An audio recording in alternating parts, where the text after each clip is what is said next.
Welcome to Mama Talk Talks A Different Take, a podcast where everyday people around the globe share a different take on everyday issues.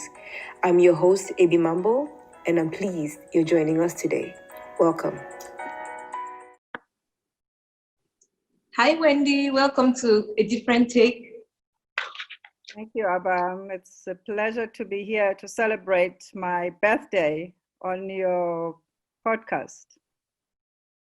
I'm so thrilled because when I reached out to you and you said you were going to be on your birthday today, I thought she's carving out a special place for us on her birthday. So I really appreciate it. Happy birthday. Thank you. I appreciate that too. Any fancy plans for today? My husband is cooking lunch for me, and my younger sister is dropping a cake that she had ordered, and hopefully my son and his family will pop in for cake and tea. We can't really do much because of the restrictions. Yeah. Well, I'm wishing you the very best. I hope you enjoyed that cake, and we need more husbands who cook us dinners and lunches on our birthdays and every day. So kudos to him. Well, my husband has been cooking quite a lot during this lockdown. He's certainly cooked a lot more than I have, and he's been enjoying it. So it's been a fabulous treat for me. Lucky you. Well, send my regards to him. I will. So Wendy, there are a lot of things that you and I could talk about. And I sent you a list of things and said, what is it that you would like to talk about? And of that list, you picked mentoring. Why is that the thing that stood out to you? There is a number of reasons. Over the years, I have had so many people who've sowed into my own life. And I believe very strongly that to whom much is given, much is expected. So it's been very important for me to give back and to pay it forward. So of all the things that I've done, I think that mentoring has given me that privilege to sow into the lives of other people. And that's why I chose that. And so many of us are lucky that formally or informally, you've actually mentored us. And I remember you and I had what I consider a really odd first meeting. Odd in the sense that we met on a stage in Accra last November.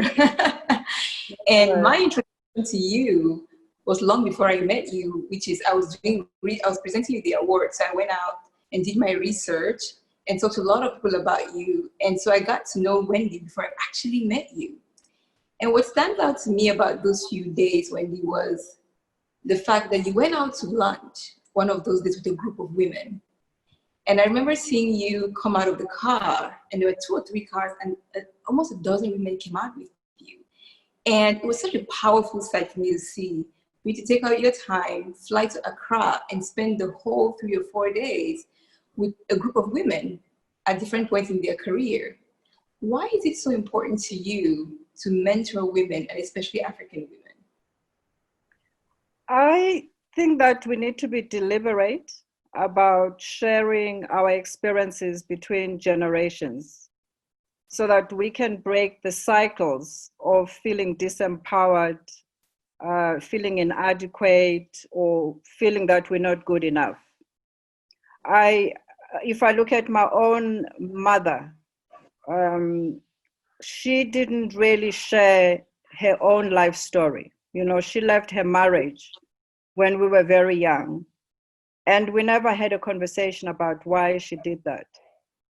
I also had a girlfriend who told me about her mother who recently passed away and how people used to describe her as subservient. And when she really gave it some thought, she realized that she became subservient because of what she experienced. And unfortunately, she went to the grave without sharing that. So there's something that we're missing between generations that is not enabling us to live a life that, or to pass on the tools that are more enabling for us to engage with life. And so that's why for me it's important, you know, not because my own experiences are particularly special. I attach value to every experience. And Yeah. I've seen how when women share their experiences, how we each are blessed by that. Because level 2 or step 3 of any process, and we haven't gotten the foundation or the basics. And a lot that's of right. these basics we learn at home with the family or even in primary school, right? So now when I look at what's happening in the world, especially in the US right now, some of the foundational questions I'm asking is what happens to some of the basic things that we learned in grade school around courtesy, around politeness, around honesty, just really foundational things, right? That you don't need to get a degree in order to get. No, I just see that one of the young women, my goddaughter, is online. She's joined us.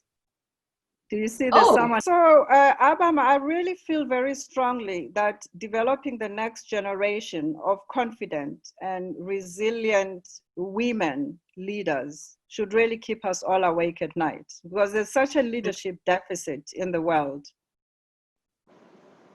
Yeah.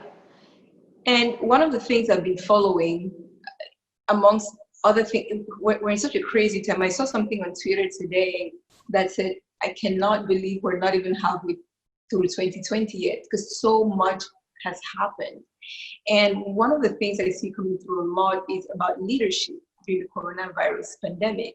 And again, many of the leaders who've been viewed as having aced it in terms of how they've managed the crisis have been women. Exactly. In your experience, what is it? And I'm not saying that, men cannot be great leaders. We've had some phenomenal male leaders. But what is it that, in your opinion, makes women strong leaders? And what are those qualities that we tend to actually ignore, which turn out to be really valuable in leadership, especially in troubled times? We live in a world that overvalues experience, and experience has its place. So again, I think to go back to the common sense. So when there's a crisis, women are generally better placed to respond to the crisis because they see things as they are. They don't have to draw from previous experience. They look at what is going on. We are able to be in the moment. Yes. Times of crisis requires us to be in the moment. And for me, the best leadership is leadership that draws from that moment and says, what is going on now? Read it correctly and be able, perhaps the advantage we might have is that we're able to tap into our intuition and our wisdom to respond to the situation. And intuition and wisdom is not common amongst male leaders, and I'm not saying that to be disrespectful. I'm just distinguishing from what I have observed that the ability that we have as women is that we can tap into our intuition and into our wisdom when there's a crisis. And I think that's what we've witnessed during this pandemic. And I just beamed, right, when you talked about experience being overvalued. I think there's a place for experience. But what this pandemic has shown us is in a world where no one has had experience with something like this, you don't have a rule book to play from. And then you need something else. Yes. You have to think from inside. Yes. No, I hadn't even thought about it in that way. Yeah, and women really live our lives intuitively and from wisdom. And again, I think that's something that we've inherited from our mothers. That they pass on what I would define as wisdom, which they impart that to us, and that lives with us, and we are able to tap into it when needed. Yes. And that's why it's important to be deliberate about how we share those stories and how we impart, because for me, the impartation is a gift between the generations, and we need to be deliberate about doing that. Yes. I mean, wow, that part is going to really stay with me for a long time because I haven't heard anyone articulate it quite that way in explaining why we saw such a different leadership between the female leaders or presidents and the male presidents. I've heard you say, and I found this really strange the first time you said it because I didn't understand. And then I watched some more of the video where you said it and I understood. But you said the richest place in the world is the graveyard. Tell me more about that. Because that's where most of the dreams and ambitions and aspirations of many people were never realized. So they take them to the grave. They are not my words. They are not my words. It's something that I heard someone say, and it stayed with me. It impacted me in the same way that it impacts you. Yes. And part of my passion for mentoring is to enable as many women as possible to find the courage to pursue their dreams and their aspirations and their ambitions, because that's what enriches the world. The world is enriched by us contributing our dreams, our visions, our aspirations, and we live in an environment that doesn't really encourage that. So we need to find a different way of keeping that alive and helping or enabling as many people as possible to see the importance of that. Because we come to the world with very unique gifts, however they express themselves. And the purpose of being here is to use our gifts to leave the world a better place. And if we don't do that, we take them to the grave with us. And that's why the graveyard is the richest place. Oh, I think such a somber picture, but there's so much truth in it. I heard it and my heart arrested. I just thought, oh my goodness, how much am I giving to the grave versus to the world? And who needs it more? Yes, exactly. And the world needs it more. Humanity needs it more. Absolutely. Because if we don't allow that to happen, we've impoverished the world. We've added to the poverty of the world. And poverty in the world is not just in the monetary terms. It's really in withholding those gifts, because we live in a world that is constantly reminding us of our inadequacy, instead of encouraging us to be magnificent human beings. Mm-hmm. How do we, on that point of inadequacy, it's come up a few times in this conversation. We have our family, which is a small unit, our extended family, which is slightly bigger, our tribe, so to speak, which is a bit bigger, which tells us that we're good and we're beautiful and we're special and we're smart. And then we go to school, and then we go into the world, into the workplace, and not everyone is a fan. And not everyone tells us these things. In fact, sometimes they tell us the opposite. How do we bring up our girls to understand the difference between what the outside world tells you and what you're at home? And some homes are not even the safest place, right, in terms of building a self-esteem. But what lessons can we teach young girls in that very early age about what it is to have a sense of self? We have to model it. If you need to teach your child to swim, you can't stand at the edge of the pool and give them instructions about how to do it. You have to jump into the pool with them, right? Yes. So we have to model the values that we want our daughters and our sons to live by. We can't tell them one thing and do something else. So the greatest way of teaching them is how we live our lives, are the choices that we make. Even when we make choices that do not serve us, if we could engage them about why we make those choices. There are not enough conversations between generations in our homes to explain, because children see a lot of the things that happen at home. But because they are not part of the conversations, they are not brought into the conversations that help them understand why their parents make the choices that they make. The popular one is where a marriage, it has to be a marriage that's not working. Yes. And the mother generally will choose to stay in the marriage and say she's doing it for the children. But what she doesn't realize is that the choice that she's making is causing more harm to the children, because the children can see what is happening in the home. So we model behaviors to our children that are incongruent with the values that we are teaching them. So it's important that we walk our talk, we speak our truth, and that what we mean what we say. So that as we teach them the values, they look at us and they see us modeling these values, because that's what establishes the foundation that they need to carry with them when they go into the world. They're not going to acquire that in the world. They need to go into the world with the foundation intact already. And that's our role as parents. I've often felt that we should probably have a parenting school, because we can't bring up our children the way that we were brought up. We are growing up in a completely different time.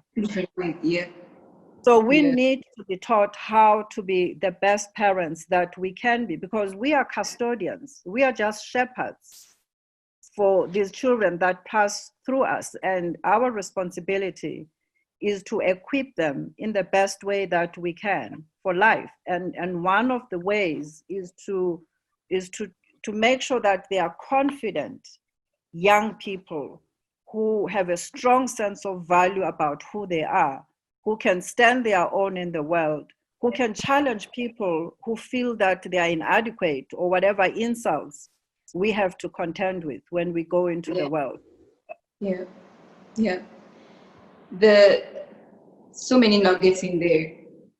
One stands out to me. You talk about parents being custodians.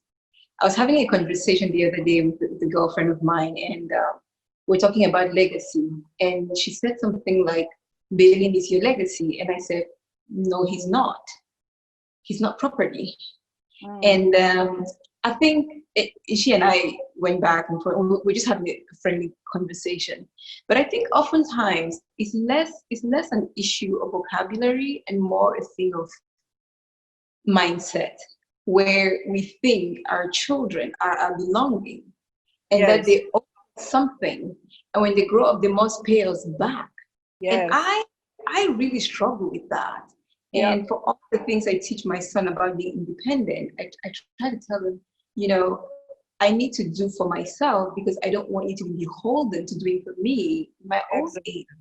Because you've come into this world to do your own work. And the reason I raise that is because one of the things that comes up a lot when women reach out to me, and probably to you, to serve as mentors, is I have all this stuff. I have work, I have a family, I have my parents. How can I have it all? Is it possible? And when I sit down and I listen to the responsibilities that are placed on women, and the ask and the demands of society are so many, I'm not even sure what to tell them as to where to start, because I do understand they need to be a mother and to be a wife and to be a daughter and an aunt and a sister. But then we're putting on top of all of that a request to them to go and pursue their dreams. Wendy, you've done a lot of this. How did you do it? And what can you tell women growing up in this age about how to really look at these things on their plates and start having honest conversations about what they can and cannot do, and who they owe and do not owe? Abam, I went through a period where I believed in the story of Superwoman. And then luckily, I very quickly realized that this was another deception that is invented by other people, not us. We didn't invent the concept of Superwoman. I suspect it was invented by men to push us to rise to unattainable standards. Mm. So my rules are very clear. It's important. We can't do everything. So that's my starting point. Yep. Secondly, we have to draw boundaries in our relationships, whether that's at work, whether that's at home, or whether that's with your family. Women don't draw boundaries. We're an open-ended reservoir of generosity, of giving, Yeah. Mm. until we fall apart. Thirdly, we must learn to say no and have that be a full sentence. We don't have to explain ourselves. I'm sure you've heard women saying no and then give you a thesis about why they can't.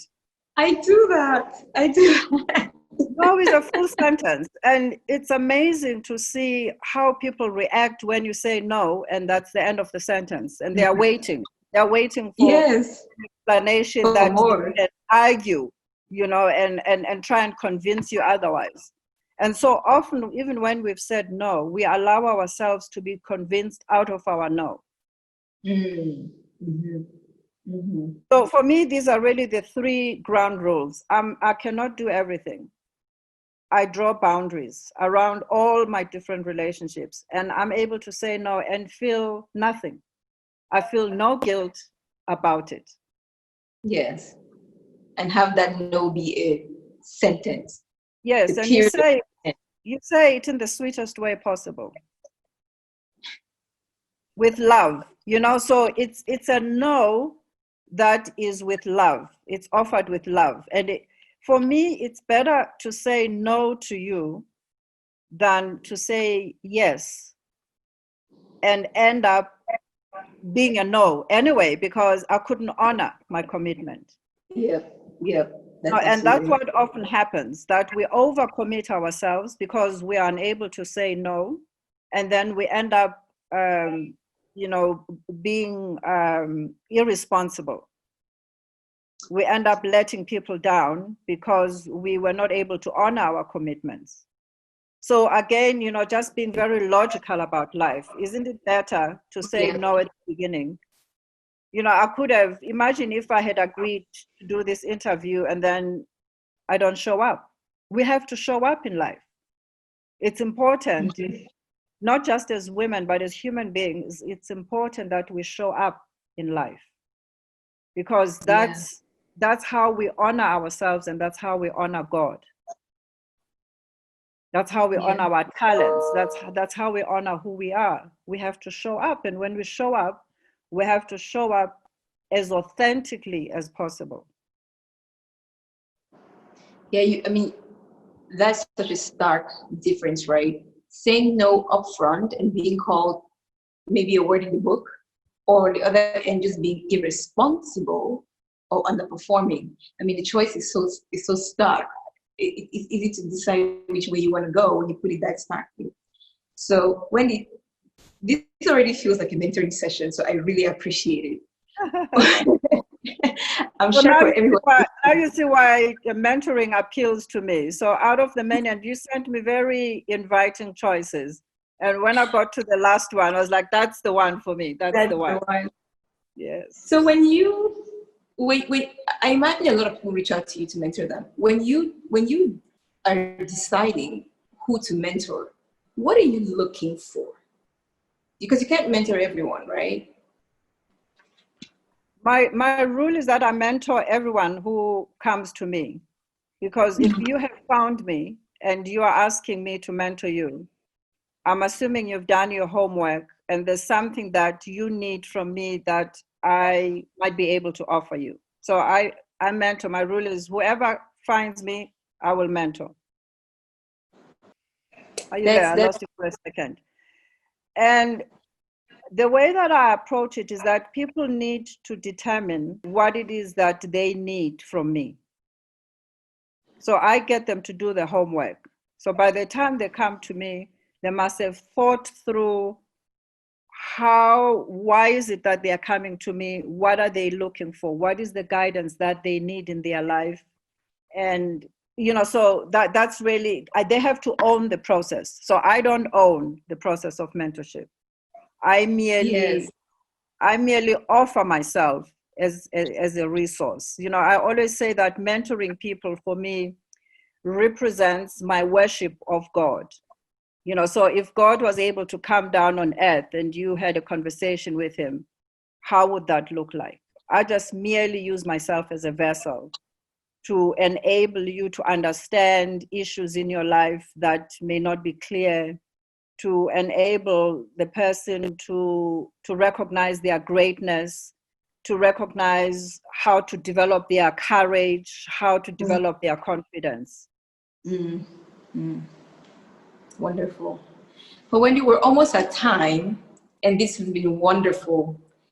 And I do want to respect your time. So in the last, I think, 6 or 7 minutes we have, I had talked to you at the top of the show about a game I like to play on this show. It's called the 10 Questions, and it's intended to find a different way to get to know my guests better. So are you ready? Yes, before we do that, can I just conclude the conversation by just borrowing from Mama Grasa Machel, Yes. who says that we all have a responsibility to amplify the voices of women and multiply the the faces of women in society. So I just want to leave that as a challenge to all the women and men. It doesn't have to be women who do that. I think that as society, we have a responsibility to do that, to do whatever we can to amplify the voices of women and to multiply the faces of women in society. Amen to that. Thank you. So just quickly and for fun, we're in difficult economic times, and given your background in investment, if someone came to you asking for advice as to what to do with their stocks, should they buy or should they dump? They should buy. If they have cash, they should buy. This is the time to buy, not to dump. Okay. You're in New York City in a My favorite city. Oh, is it? Wonderful. One of them, yeah. So you're in New York City and you have a free night. Do you go to the New York Fashion Week to watch a fashion show, or do you go to Broadway to watch a play? Broadway, definitely. If you I need my cultural fix. Amen to that. I'm still hoping I can watch Hamilton. I don't know when that will be, but it's still on my list of things to do. Something to look forward to. If you could be a biblical character, would you be King Solomon or the Queen of Sheba? King Solomon. Okay. Yeah. Why? Because he was offered, he had so many options to ask God for, and he chose to ask for wisdom. And I believe that wisdom is really what sets us apart as human beings. There's not enough wisdom in the world. So I would be King Solomon, definitely. Amen. If you could wave your magic wand and solve one of two issues, would you stop war or end famine?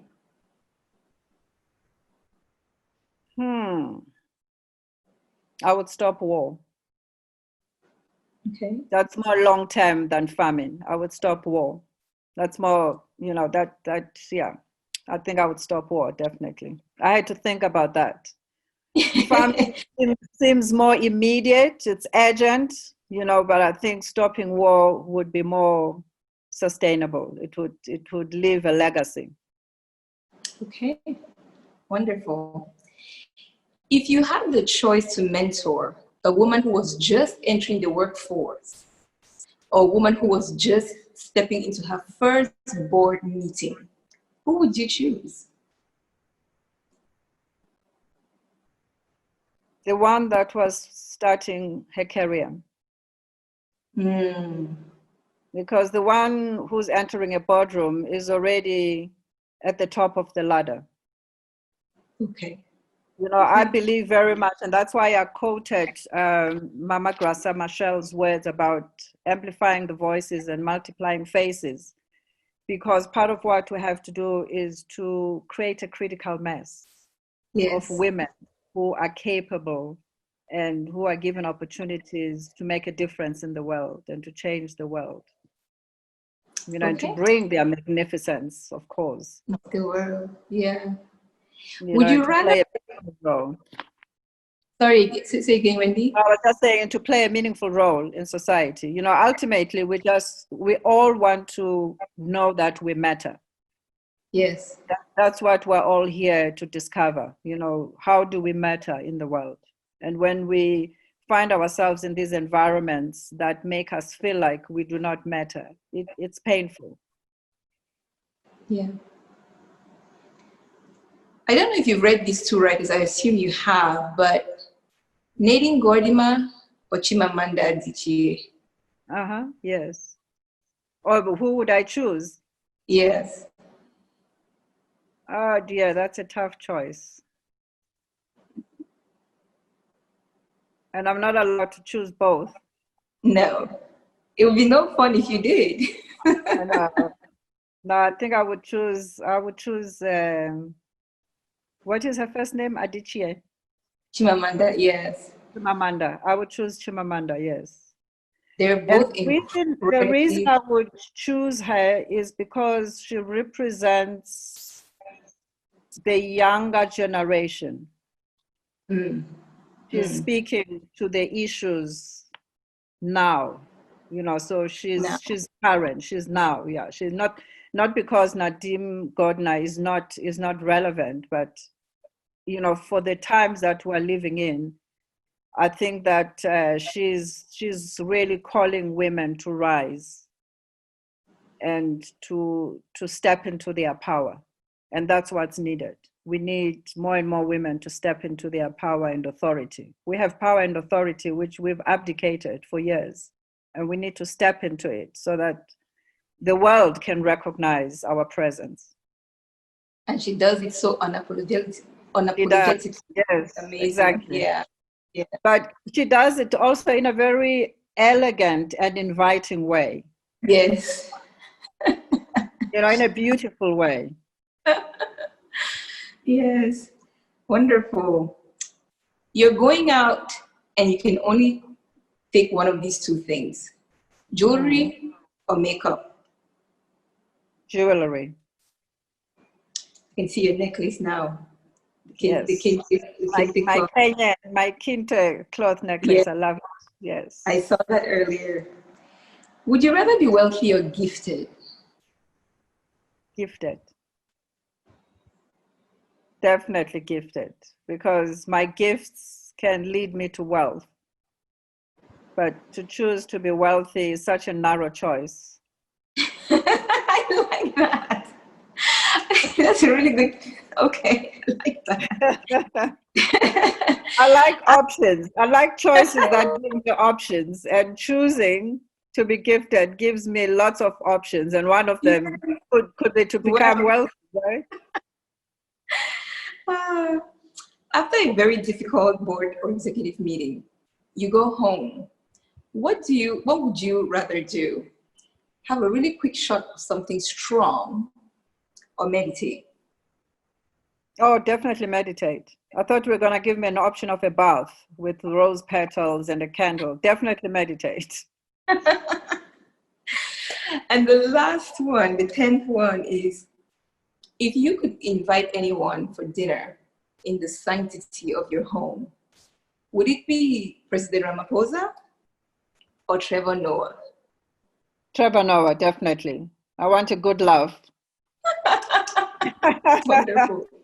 I wouldn't want to have dinner discussing politics. I would rather have a dinner laughing my head off, especially during this time. I think we need as much humor as we can. And I've seen a lot of it circulating. I mean, people's creativity really comes alive when people are under siege.